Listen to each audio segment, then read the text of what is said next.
Welcome to Squatch-D TV, where the truth is first before all else. Join your hosts, veteran investigator, TV personality, and author Steve Kulls, and from the Kentucky Bigfoot Research Project and the Kentucky Fried Fixes channel, Chris Bennett.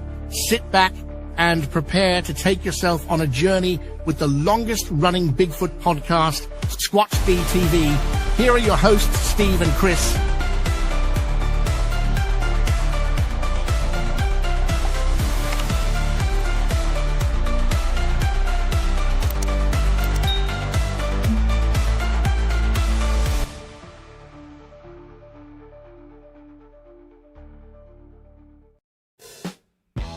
Hey everybody, welcome to another edition of Squatch-D TV for December 10th, 2025. I'm your host, your guide, the Squatch Detective Steve Kulls, along with my co-host right there, Mr. Chris Bennett. What's happening, Chris? Steve, cold weather and rainy as usual for some reason. I don't mind. I don't like the cold, but I don't mind it. But man, they can lay off this gray sky, rainy, misty stuff, cold temperatures. I don't like it. You mean like snowy? Yeah, well, fortunately, we only got a little misting of snow here, But I hear you guys, got the brunt of it up there recently. Yeah, I got another few inches today. Isn't that fun? Yeah. But tonight, and yet it is not even winter yet. Yeah. Well, tonight's topic's kind of interesting one. Bigfoot versus winter. Okay, that's going to be cool. Yes, we've talked about this a little bit in the past, as we always talk about. We come into the season and discuss how a Bigfoot may or may not survive during the winter. Yeah. Well, I can't really say that I envy them. I'd rather have some nice warm temperature heat, and a blanket to curl up with.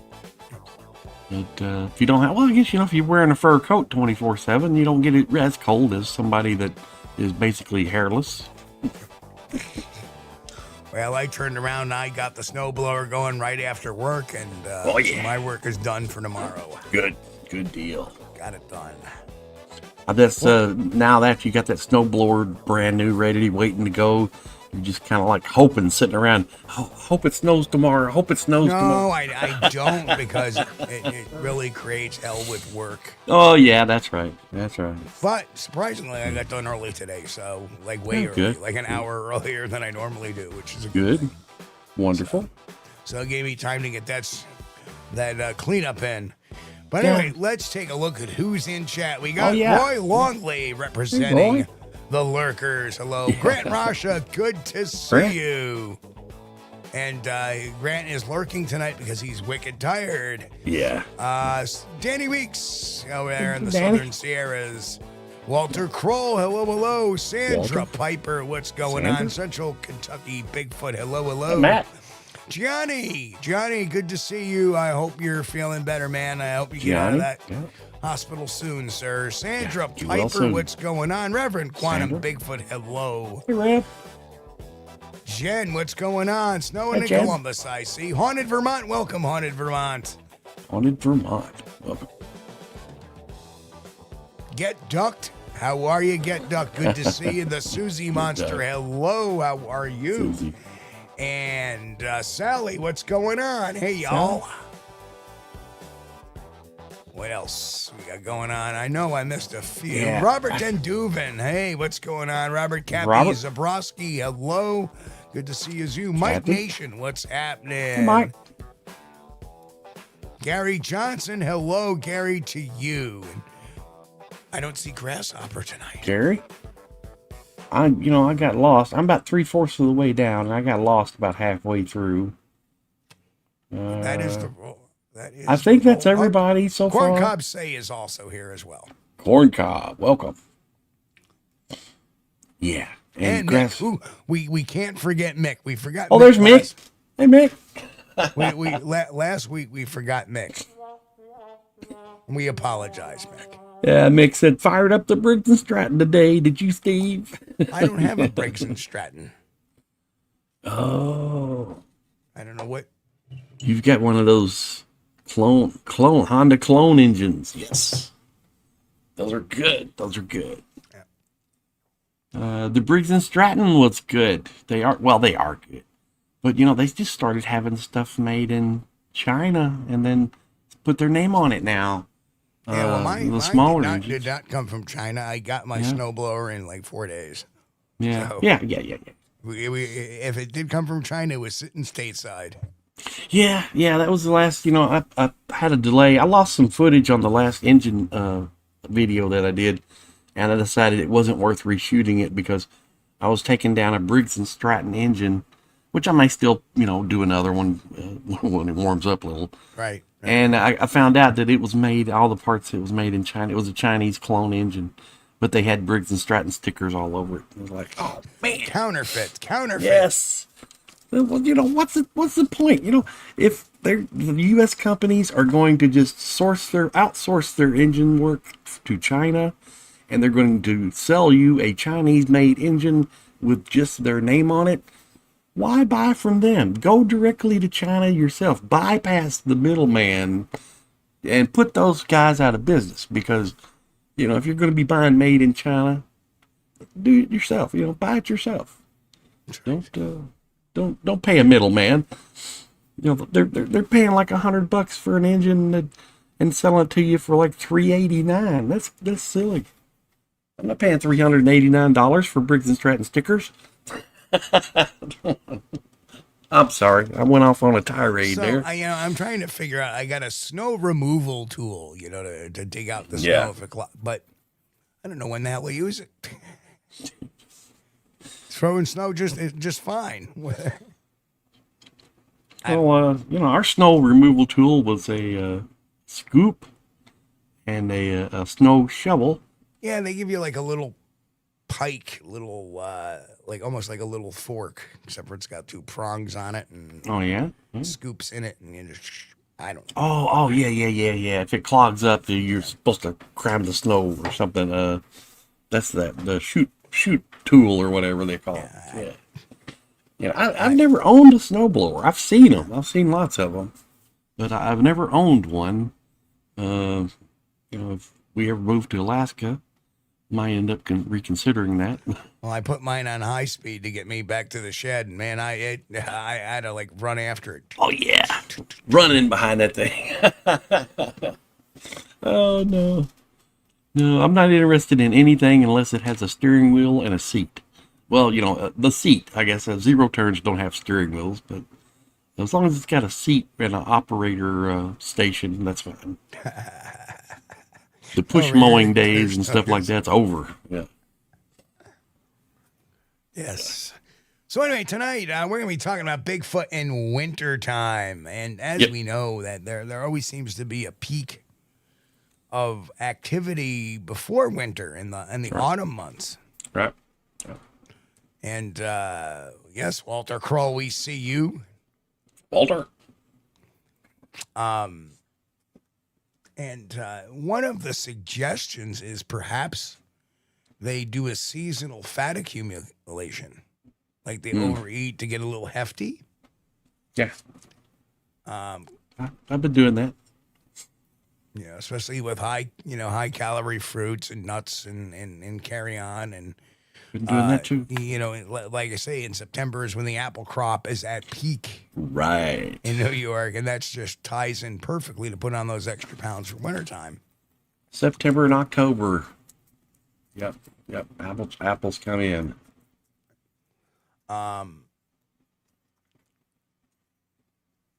And, Mom always had that weird, well, it didn't happen every year, but some years she would have her apple trees would be robbed.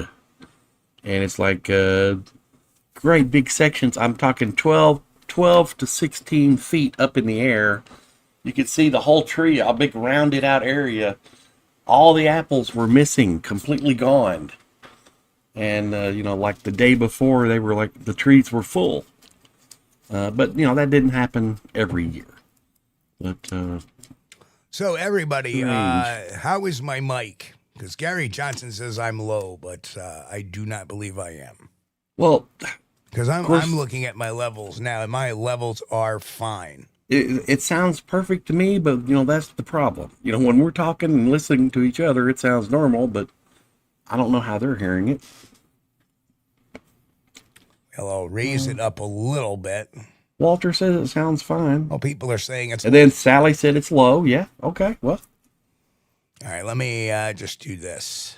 Or is maybe mine's a little bit too loud. Let me turn mine down. No.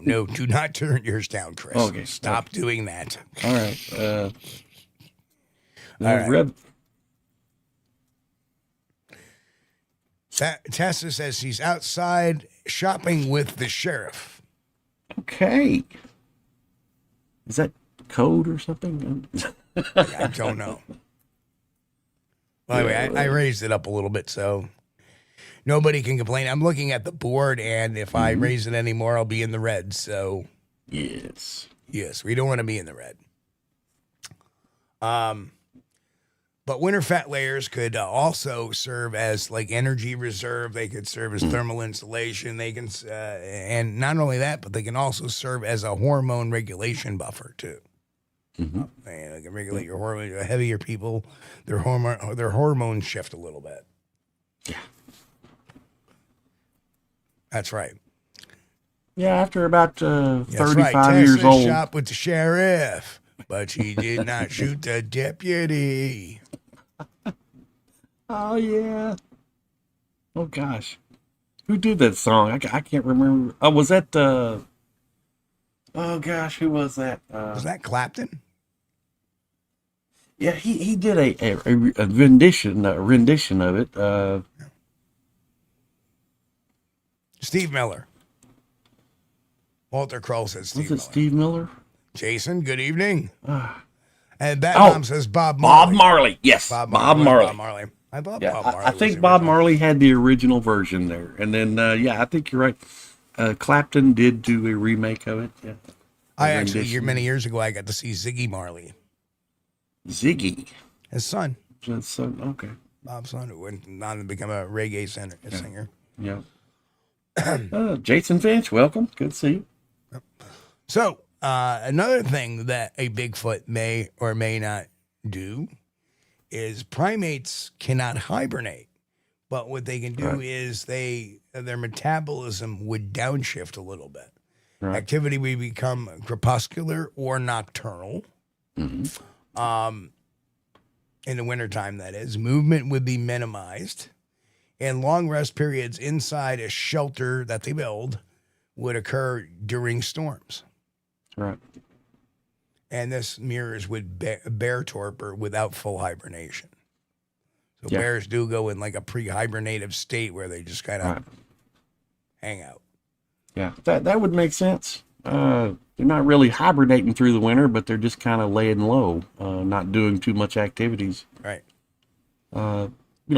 We could find tracks if you go up and down, several miles up and down the banks of the Green River. You can eventually come across some tracks every now and then. You're not going to find them every day.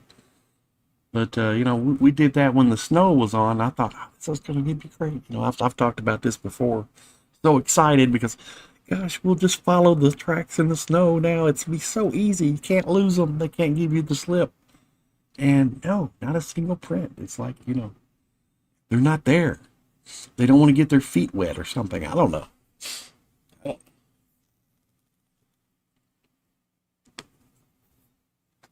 Yeah.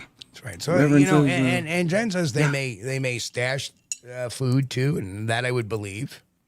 They may cache some food away. That would make sense. Yep, that would. And, I used to think maybe they kind of like hung out in the caves during the wintertime. If you think about it, the little lowly chipmunk. Yeah. And squirrels will stash away food. Yeah, they know somehow. They know to stash away a winter food source, food supply. So, funniest thing I ever saw, I just saw a video the other day of a chipmunk getting a whole peanut in his mouth and stash it. And he's walking away. His cheeks are like out to here. Oh, yeah. The peanut yeah. I think I've seen one like that. Maybe even the same one. His cheeks are way out. Oh, that's great. They said that the walnut tree owes its existence to gray squirrel's bad memory, because the gray squirrel would get the walnut and bury it and forget where he buried it. Yeah, then a tree would come up eventually. That's interesting. Funny. A squirrel walking around scratching his head. Yeah. Kind of like back in the 70s when Nixon was running around looking for the lost tapes. Yeah. I know the tapes are here. I know the tapes are here. I am not a crook. Those little rascals, they did that in my, they would bury walnuts in my, of course we had walnut trees at the old house, and they would bury walnuts in my backyard. And, you could tell. Fellow Americans. You could tell when they were looking for their walnuts, because you would have holes all over. But we're talking about something the size you could stick your fist in almost, all right? I know it's here somewhere, damn it. Yeah. Where the hell is it? Do gray squirrels have shovels? I don't know. It's a possibility. But, they would have a bunch of holes in the backyard there you could stick your fist down in. It's like, well, this is great. Wonderful. But I guess they were looking for their walnuts. When you lose your nuts.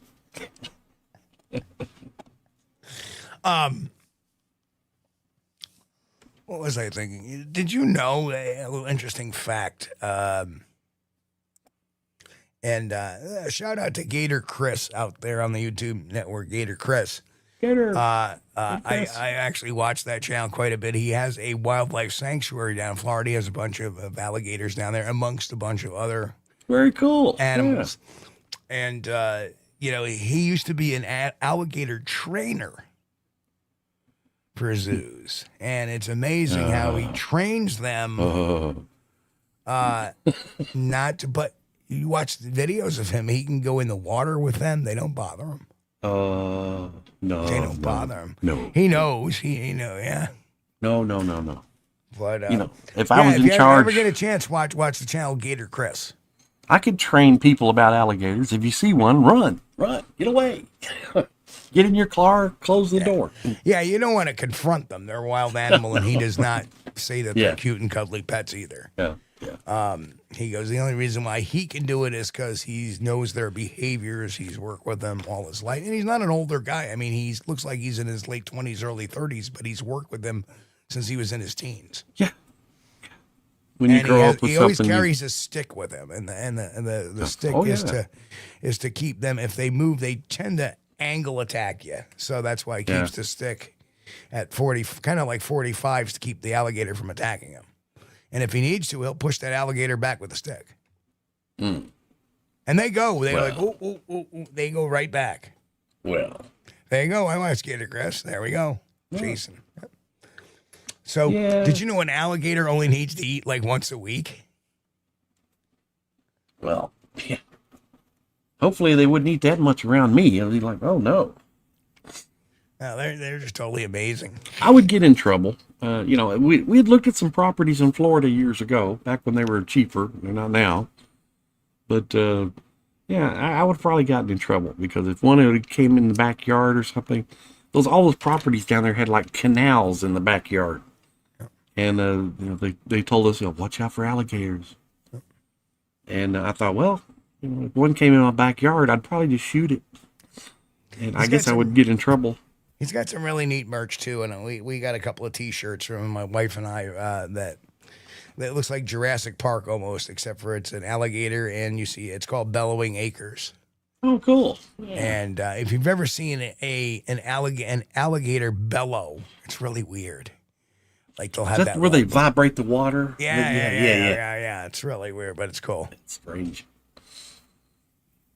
Yeah, I got to see all the alligators I needed over at the Okefenokee Swamp on that tour that guy took us on. Very cool place. Like I said in the past, I've seen a huge one when I was down at Cape Canaveral. Yeah.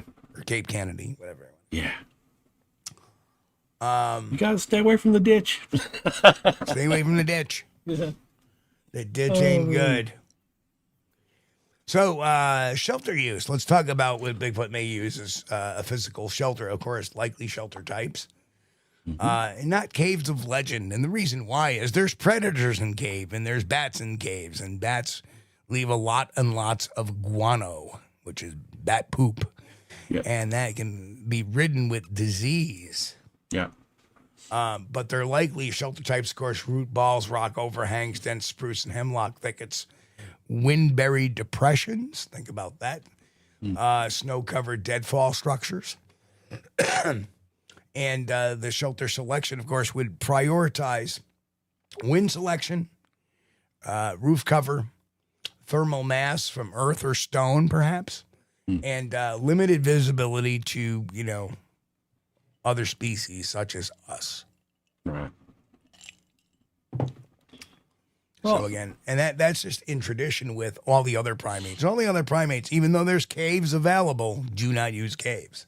Yeah, well, that's the thing. I don't think caves are available everywhere in every, location. It takes a certain type of geography in order to have a limestone bedrock that you can have water, acidic water, eat its way through.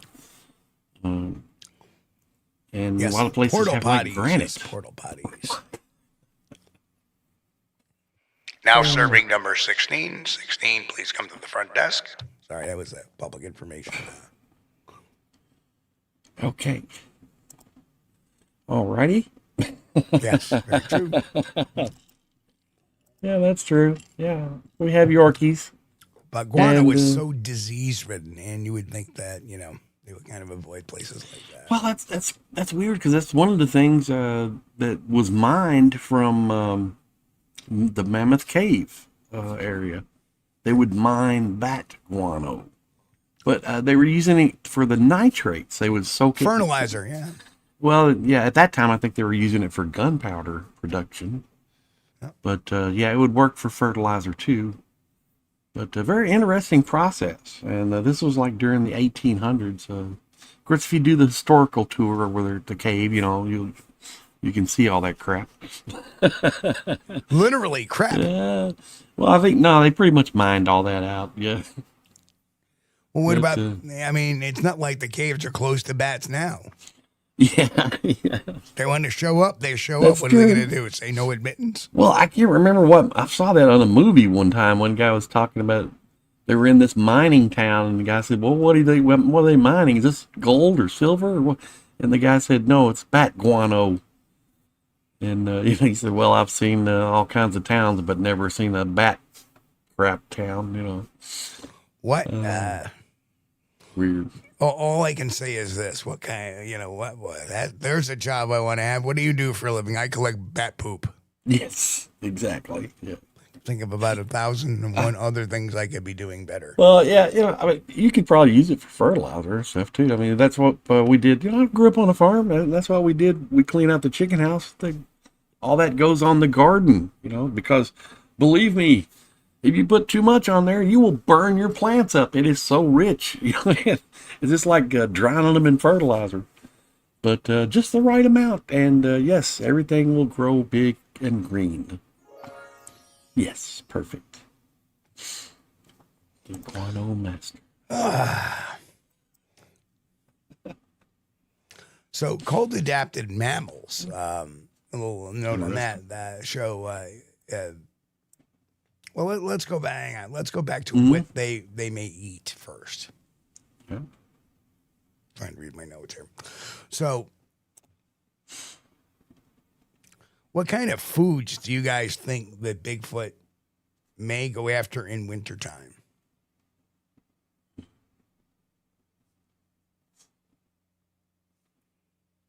There's not really much to eat, is there?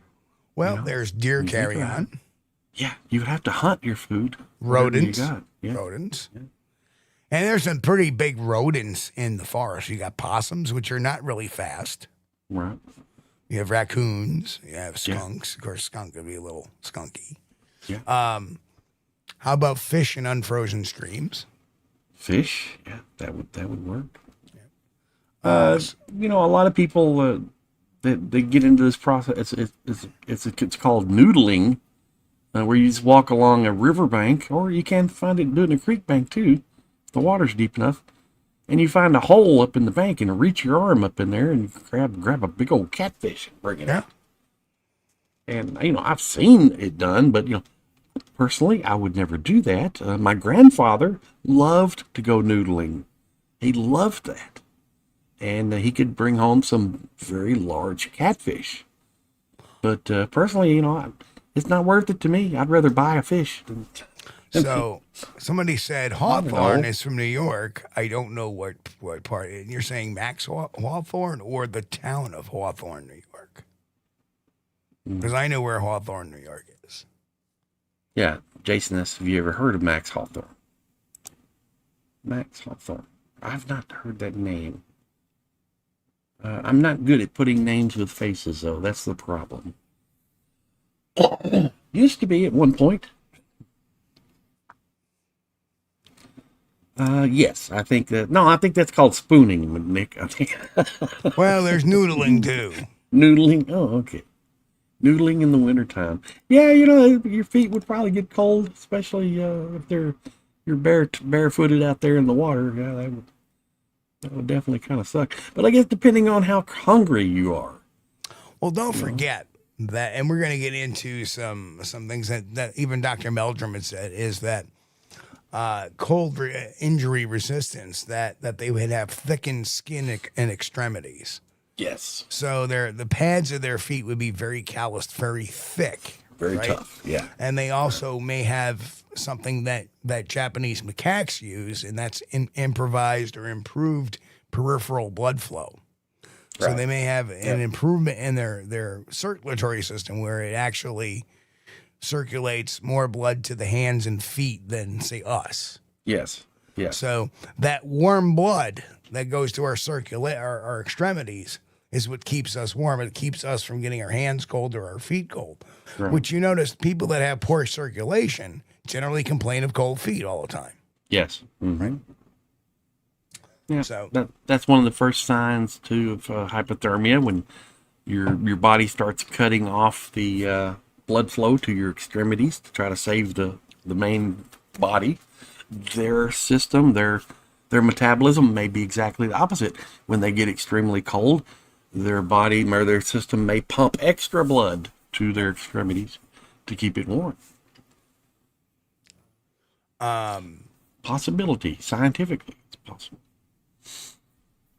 And then don't forget they have roots and inner bark and something called cambium in trees and plant matter.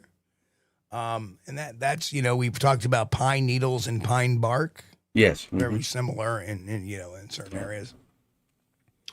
So, in overwintered berries that have been left behind over the winter, they're just kind of sitting there. Still sustenance. It's still food. It's still.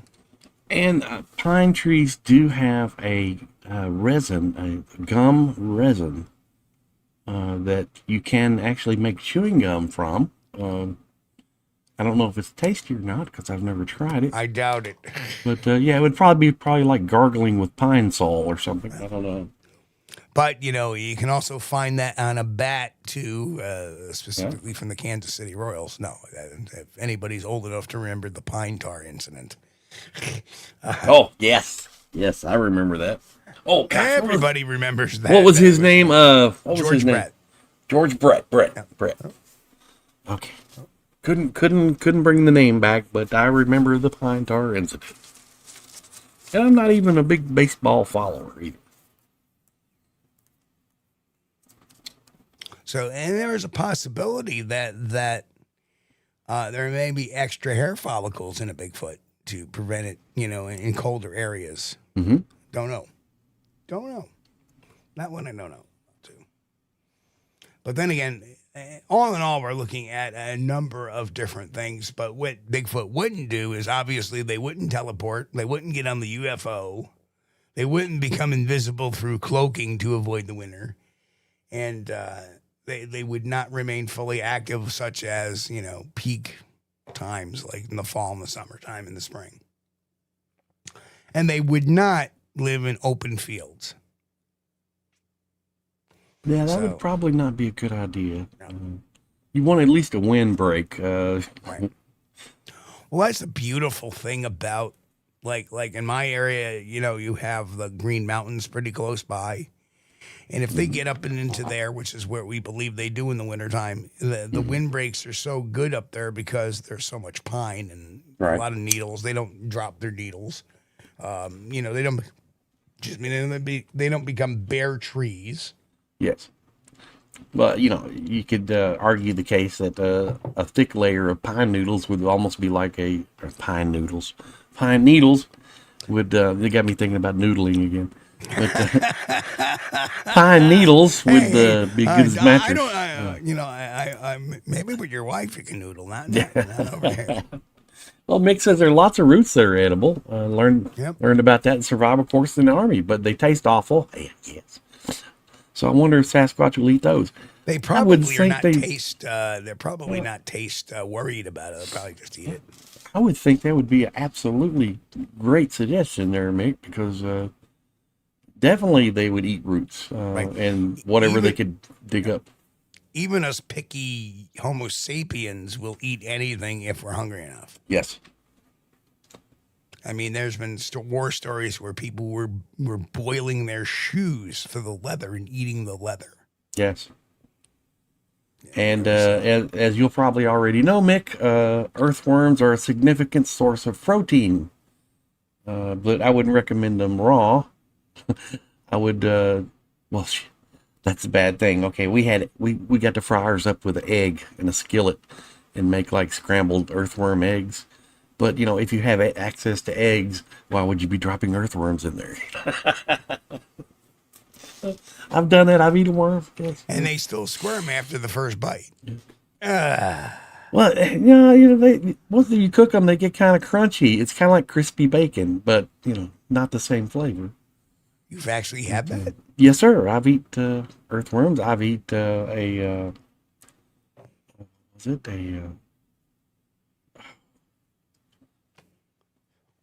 it was a termite, wood termite, but it was the size of a freaking wasp with wings, and the wings get caught on your throat on the way down. Hold on. How in the world why? How did you come about to eat those things, Chris? That was a 6-week survival course for overseas deployment. Yeah, taken prior to overseas deployment. I learn something new about you every show. They teach you if you're down behind enemy lines how to survive until you get out. And you know what, folks? Chris and I have been doing this show together since 2010, and I did not know that. Well, the subject of eating bugs and earthworms never came up before, until today.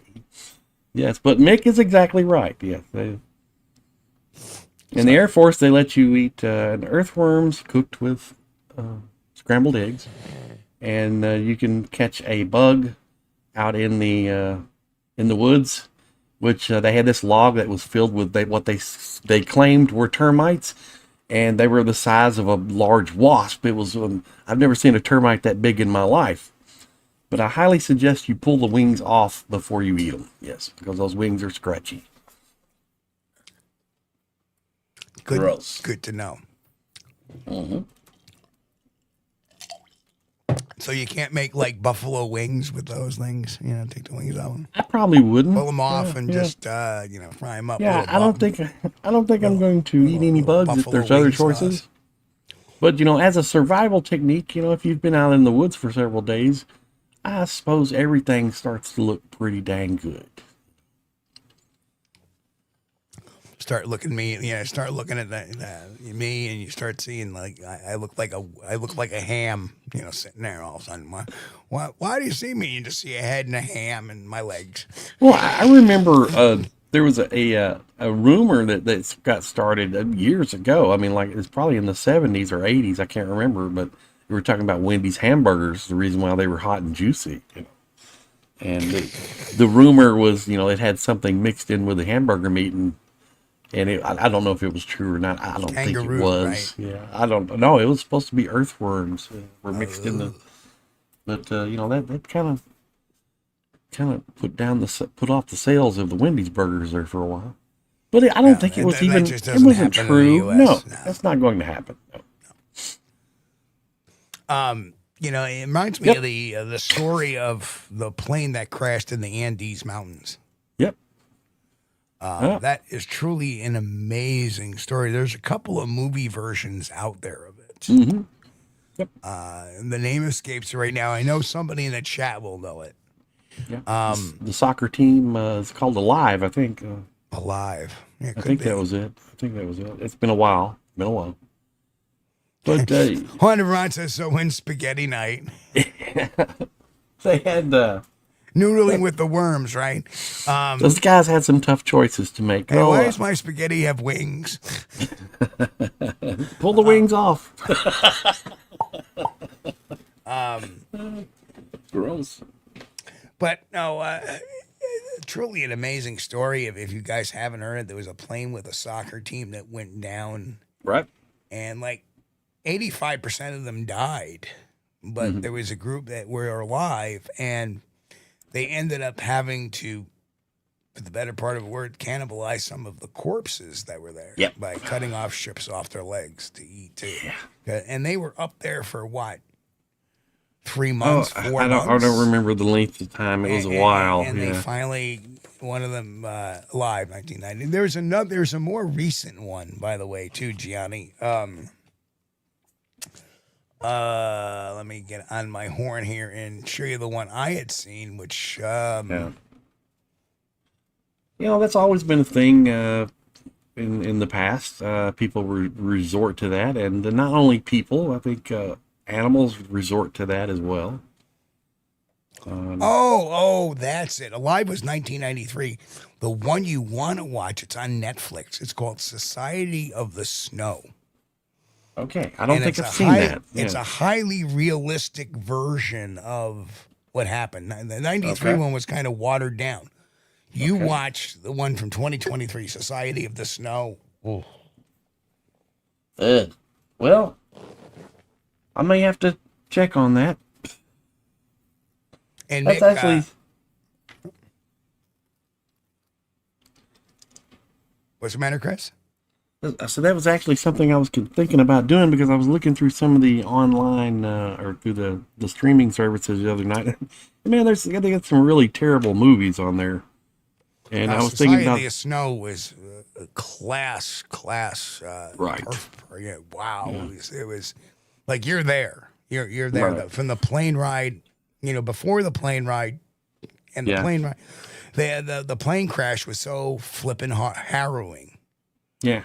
That you see it from the perspective of them, and it's not like you get to a cutaway and now the plane's crashed. No, you lived through that plane crash, and that's the problem. Yeah, once you're up there in the snow, if you stay there, then there's nothing else really to eat. I mean, you can exist on water for a long time, you know, for whatever length of time you have body fat to burn, but once that body fat's gone, you start burning muscle. Now, I don't know if it's available on Netflix right now, but it was a Netflix production movie. It was a Netflix movie.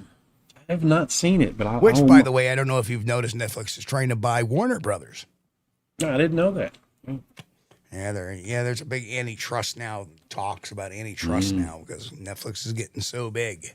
But think about it, all these streaming services now have their own production companies. You have Amazon, Amazon Productions and Netflix and you know, the Amazon, they can come up with some pretty cool stuff, every now and then. But I got to say, Netflix has some of the better documentaries. Like if you want to watch a documentary on stuff, they get right down to the nitty gritty on them. By the way, getting back to our friend, the big guy. So all in all, what you're looking at, and yes, I'm extremely, just like any talented, I mean, they hunt, so why wouldn't they know sign and being able to track something through the snow? Right. Our ancestors did it.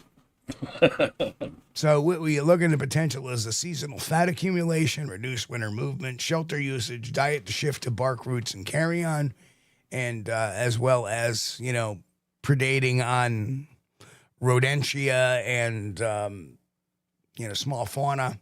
Right. And would have cold injury resistant tissue, such as the thickening of pads and fingers and on their feet as well. And if you think about it, everything we've seen about a Bigfoot tracks and Bigfoot handprints that have been out there and people that have witnessed their hands all say it looks very thick-skinned anyway. So, and again, all of these examples that we've given exist in known primates already.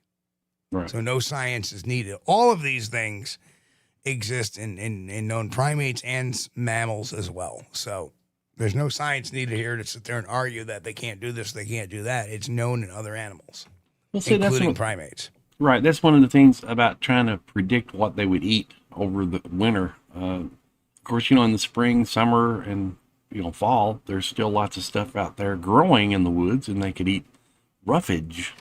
Especially if they have. I know Dr. Meldrum once proposed that maybe that Sasquatch had a longer gut, and they could digest this leaves and woody material that we cannot. That's highly possible. I'd say highly likely. Yeah, I'm sure their digestive tracts are a little bit different than ours, as well as their stomach, because of the diet. Yes. And that's what all the people that think Sasquatch is a human being are go wrong, is that they wouldn't be able to sustain a diet like we would. See, you forget something, and they forget this, and this is a very important biological point. We have something in our bodies that in our digestive tract, that we have evolved out of using.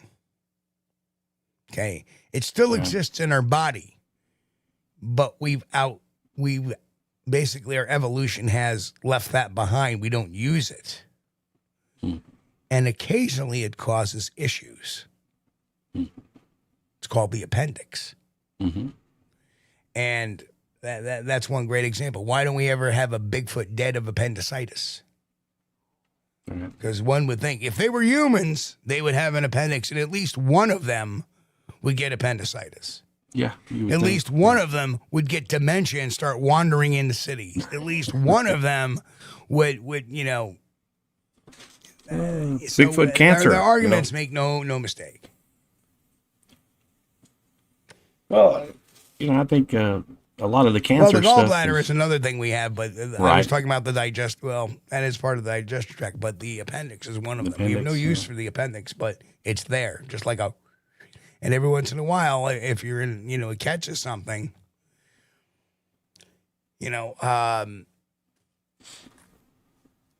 I've been, like my mother, I have been known to get a pain in the appendix area once in a great while. Not that it needs to be removed. It just every once in a while it gets wrapped or something. I forget what it was, but yeah, that's the thing.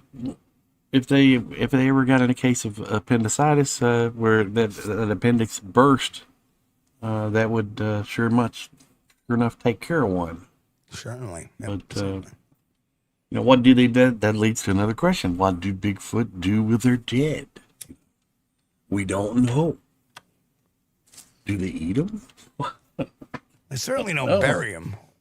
And we've talked about that before. Like, for example... Don't know. Well, we kind of do know. Nope. Now, you say no. Disagree, yeah. Okay, so how do they bury them in the wintertime when the ground's frozen? Don't know. They don't. They can't. Right. They can't. Possibly, yes. Maybe they store the body, the corpse in a cave until spring. I don't know. It just, Chris, you're sounding like one of them.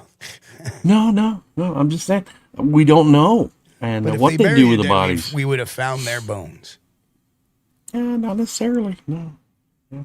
With all the digging we've done here.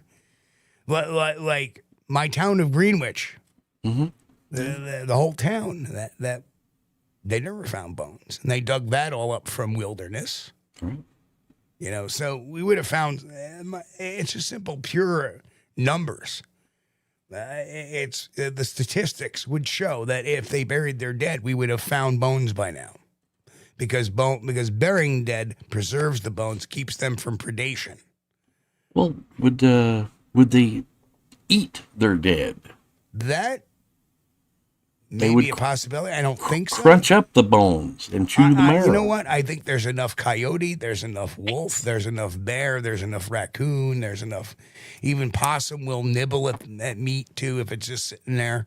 Right. There's enough varmints in the woods that would clean up a body very well, like the deer at the body farm disappeared completely in 2 weeks. Yep. Well, that's the same. It's a good point. Yeah, Doc. Apes have appendicitis. Apes have an appendix. Didn't know that. Did not know that. No. And I appreciate that, Danny. That Tom Cantrell said he witnessed a burial. You can put that one up there. Mm-hmm. But Tom Cantrell also says Bigfoot's his teacher and comes to him in his sleep and comes to him via ESP and mind speak and all that other stuff. So, you know how much stock I take into that. Yeah. Tom has had some really, really great experiences. Zero proof. Unfortunately, it is what it is. Well, there's not much scientific evidence in a dream. If Bigfoot presents himself to you in a dream, the information you glean from that dream is probably not science worthy. I mean, I hate to say it, but there are people that talk, and talk and say they witnessed this and witnessed that and did this and did that. Just another carnival barker as far as I'm concerned. I hate to say that. But I don't mean to speak ill of people, but when people start spreading bullshit, well, they're just another carnival barker that can't produce one shred of evidence. While these things are surviving in the winter, what are the leanest months?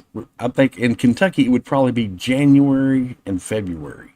Maybe January to mid-February. 6 to 8 weeks there. Well, I'm telling you what, December this year is a pretty lean month for them. Up here in New York. Well, in Kentucky, there are some folks that have still mowed their lawns in December. Yeah, all right? Absolutely. So this is only the areas that have this really temporal climate. Right. Maine, the Northeast, New England, Ohio, Minnesota. Right. Wisconsin. So even a human, which was, maybe a male or female that was a little bit had packed on a few extra pounds for the winter in preparation, could survive 6 to 8 weeks with no food and only drinking water. Right. Sure, they'd be lost weight. When they came out of wherever they were holed up, whether that be some sort of, windbreak they created in the forest by dragging limbs together or a cave or something, or some kind of natural hideout, they would be emaciated, likely, and in need of food very bad. And that may be... But see, in Kentucky, early March, that's when mushroom season happens. The mushrooms come out in the woods, and everybody's out in the woods looking for mushrooms. Now, I don't know how many times I've passed guys, walking in the woods looking for mushrooms. And you can always tell because they have like an onion sack hanging on their waist. That's one of the things you've got to do. You got to carry the mushrooms out in an onion sack or netting, so the seeds or whatever will fall out as you're walking. And again, my suggestion to people is, if you hear people talking all about, like we haven't talked about Cantrell's stories in a while, right?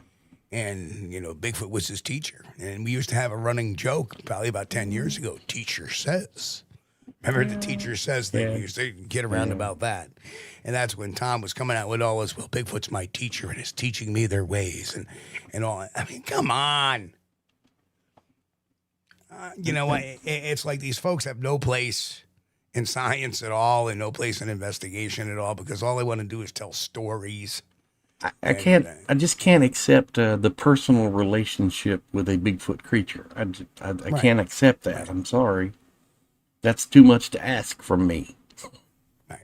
Now, if you came out and said, "Hey, dude, I saw this creature that looked like a Bigfoot several times over in this area," I might, okay, I'm interested. I'm listening. And even if they're interested or whatever, if it sounds naturally progressive, but you see these guys jump the shark and automatically saying, "Oh, they spoke to me, or they mind spoke to me, or they telepathized with me, or they did all these other things," and they jumped the shark because they want to go from point 1 to being a 10 on the 10 scale right off the get-go. That's the problem. That should tell you right there is an issue. When the sighting report goes from... starts saying that Bigfoot's talking to them every night, even when I'm home, sleep in bed or whatever, they're either one or two things. They're an incredible bullshit artist, or two, they're fucking nuts, pardon my French. Demented. That would be a good word. That is the bottom line from a real world, fucking boots on the ground investigator. Just be careful of the witnesses that go from 0 to crazy in a hurry. That's oh man. Oh. Southern Sierra says, "What is consecrated ground?" Yeah. And everybody pops it up there. Ground that has been blessed, such as graveyards, church grounds. Graveyards, church grounds, yeah. But, they've only got really... Yeah, that too, Mick. You don't have to put that comment, but yeah. I don't know if, other areas in the United States, what the lean times are in winter. I know what they are here in Kentucky. That would be January to either mid-February or the entire month of February, depending, all right?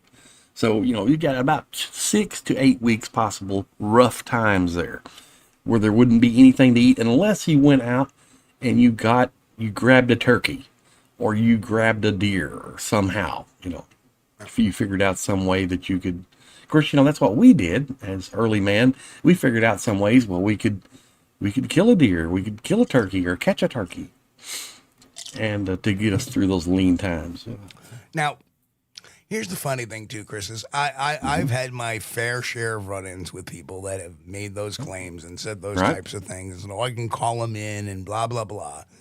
And I've let them try. I think I've let that happen like 2 or 3 or 4 times in my lifetime. Right. You know how many times they brought in a Bigfoot? Not yet. I guess we're still waiting. Zip. None. Yes. 0. Yeah. In fact, all of those times, there was no Bigfoot activity at all for the night. And of course, what happens? Well, somebody here must have bad chi, or somebody must have bad intentions. Oh, yeah. The Bigfoot could read their minds and know. Right. Okay. And that's always the excuse. Yeah. But by the way, I have the deed for the Verrazano Bridge. If anybody wants to buy it, let me know. It's a great toll rate on the weekends, especially during, during rush hour traffic. The tolls increase. Well, I've noticed there's been a pretty good drop off of the channels on YouTube that would go out and film daily Bigfoot encounters. Those have dropped off quite a bit. I don't know whether they were like kicked off the platform or they just realized how ridiculous their videos were. And hello, Arthur Watch. You're late to the party. Arthur. Well, yeah, you know why? Because people are tired of the Bullstein without seeing the product. You can only promise the product so many times. Yeah. And oh man, but it was kind of a habit with me there for a while. I would try to find those channels, and I was following one or two of them that were posting Bigfoot videos. I mean, really often. It's like, what has he got here? And I'm like, that's probably some dude in a suit. Just raising up where he could see the back a little bit, then he'd go back. But I don't know. Don't know. Now, I still watch he hasn't made anything recently, but Bitchy Kid 624, he still got some good stuff. Jen's laying down the law for Arthur for coming in late. You're the last one in, so you have to stay to clean and turn the lights out. Corn Cob said he had grapes disappear from high up areas. Yeah, but then again, that could be birds too. Yeah, so that's you always have to put in the Bigfoot should be the last thing on the list of things, right? And that is a very frustrating to me. Oh well, I left out a bait pole. All right, well, what'd you leave out? Well, I left out melon and this and that, and my God, it was eaten. It was munched through. And right. Well, where'd you leave it? Well, I left it on the ground in a bowl. You don't have rabbits. Right. Everybody's got rabbits. Okay, thank you, Don. Why? Thank you, and Don. In case you don't know, I will be speaking at the Maine Bigfoot Conference, and the third weekend of October. I think it's the 16th and 17th of October. So I'll be up in Maine for the first time, which I'm really excited. I mean, I've been to York, Maine, which is on the very low corner of it, but now I'm going to be smack dab right in the middle of Maine. And the cool thing is when I drive there, I have to drive right through the middle of Maine. Well, make sure you stop at one of those places and get you a lobster dinner that I couldn't stop at. I'm not going to be near the coast. Well, they're inland too. I may get a chocolate mousse though. Oh, that would be good. Yeah. You may see a real one. That would be cool. I'm hoping. Just not like 10 feet away. In the car. Maine, it's a beautiful area. It is really beautiful. I did notice that it might have been just the roads that I had to take to get to Poland Springs, but the back roads there was really rough. I mean, but you could tell they get some extremely harsh winters there. Feet and feet of snow stacked up. It's like, oh my God. Yeah. Now, when you're from Kentucky and you've never seen anything like that, it's a sight. I think, Don, the conference is going to be 30 minutes west of Bangor.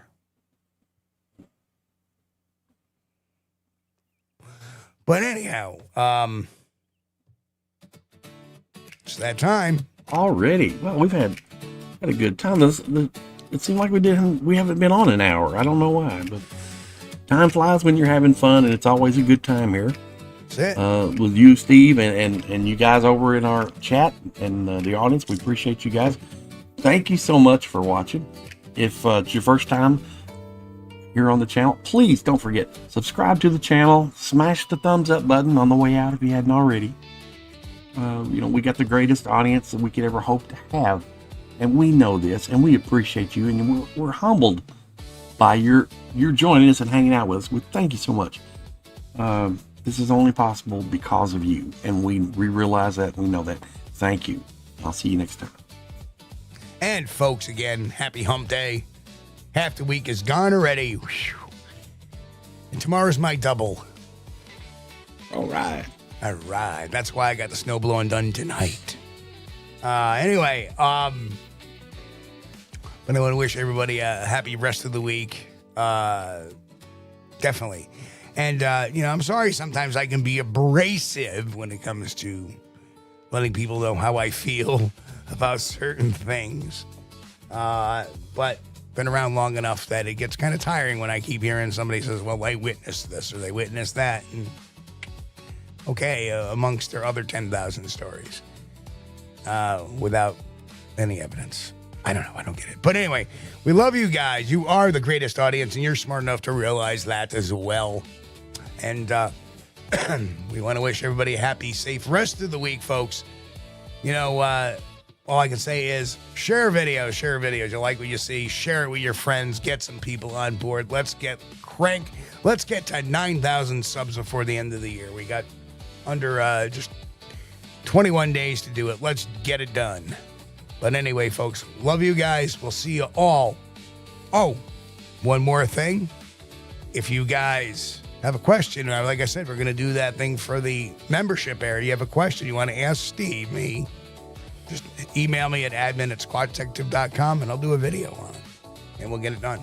So we'll have a good time. Yeah. Anyway, folks, stay safe, keep healthy, God bless, of course. Keep on squatching. We'll see you all here Friday night, 9 p.m. Eastern. We thank you for being here with us on Squatch-D TV. If you haven't taken the time yet, please hit that like button and subscribe to the channel. And oh yes, hit that notification bell too. We don't want you to miss anything. If you really like our content, you should consider becoming a member, and it's really inexpensive and a great way to support not only the show, but honest Bigfoot research. Everyone have a great week. Be safe and God bless. We will see you all here next time on Squatch-D TV. Keep on squatching.